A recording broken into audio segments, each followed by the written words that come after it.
Here, Artistic Director and Conductor of your Dayton Philharmonic Orchestra. That was a tiny little fragment of the slow movement of one of the Mozart piano sonatas, which I've been sort of working my way through.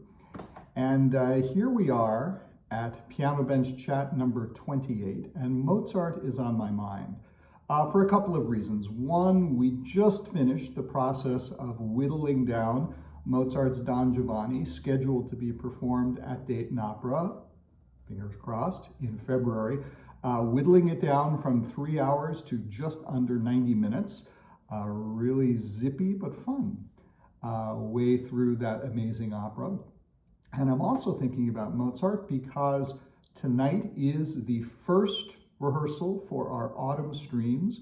I will be working with pretty much the whole Dayton Philharmonic string section on the stage of the Schuster Center, rehearsing one of Mozart's most famous pieces, Eine, kleine Nachtmusik.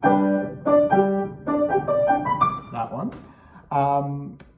But Mozart's also been in my mind because I've been working my way through the Mozart piano sonatas day by day, you know, in my own really halting, not very good pianistic way.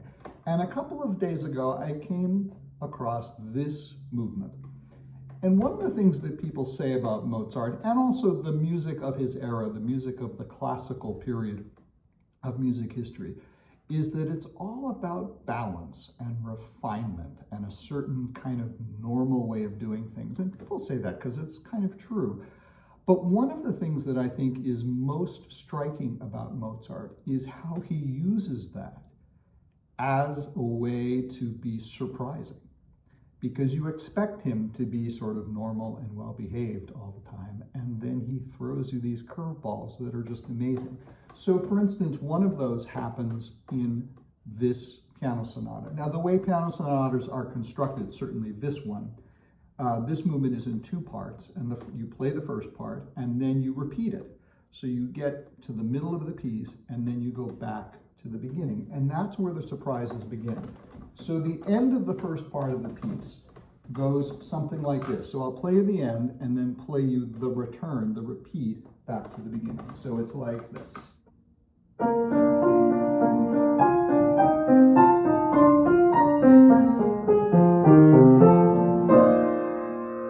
then back to the beginning.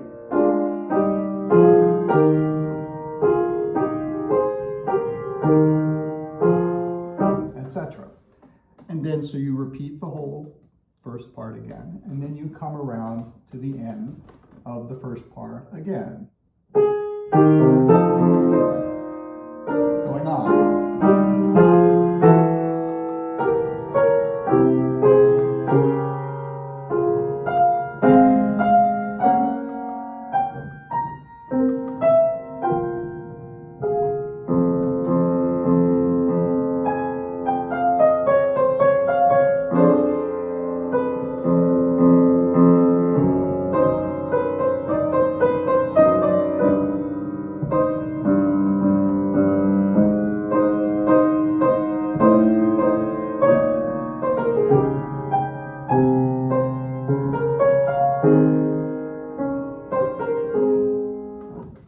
So as he goes into the second part, you expect him to do something like this, maybe.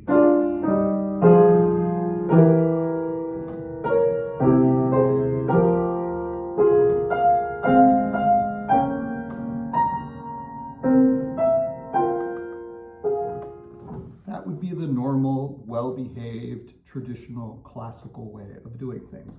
But that's not what Mozart does. He does 3 surprises in a row.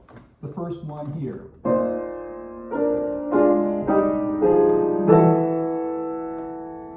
This is a chord that does not exist in Mozart's time. I mean, it barely exists in our time. And it's because these 2 notes are what's called the appoggiaturas. They're dissonant notes which go here. So you have surprise. Here's the second surprise. expect, but you get. And then the third surprise, again, a kind of surprising note, but it's another appoggiatura.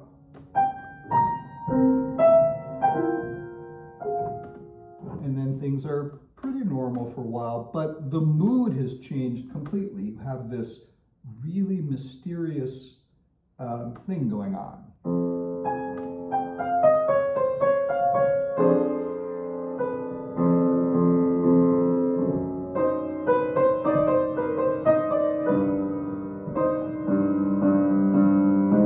Still mysterious. And then everything's okay again. So he goes from being well-behaved to 3 surprises, one after another, and then this kind of mysterious thing, and then we're home free. And that's some of the amazingness of Wolfgang Amadeus Mozart.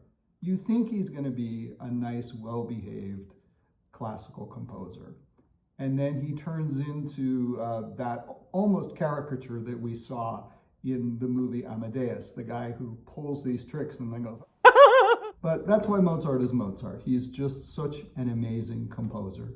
And you will get to hear and see your Dayton Philharmonic playing music of that amazing composer coming up in October when that Autumn Stream gets released. I'm so excited to be getting back on stage with my colleagues in the orchestra. We are so excited to be playing music for you.